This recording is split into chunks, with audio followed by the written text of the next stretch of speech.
আজকে বানাবো ইলিশের সর্ষে পোস্ত। প্রথমে মাছগুলোকে লবণ, হলুদ, লঙ্কার গুঁড়ো মিশিয়ে নেব। 2 চামচ পোস্ত, তারপরে 1 চামচ কালো সর্ষে, 1 চামচ সাদা সর্ষে নিতে হবে। প্রথমে পোস্ত বেটে নেব, তারপরে কাঁচা লঙ্কাটাও একসাথে বেটে নেব। এবার 2 রকম সর্ষে বেটে নেব। বাটা সর্ষেটা ছেঁকে নেব।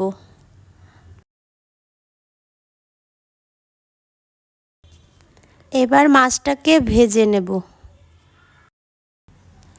ওই তেলে শুকনো লঙ্কা, পাঁচফোড়ন দিয়ে দেব।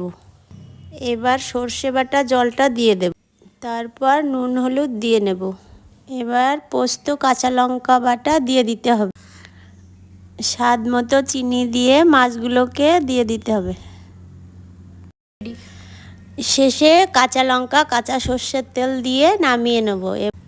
এবার রেডি ইলিশের সর্ষে পোস্ত।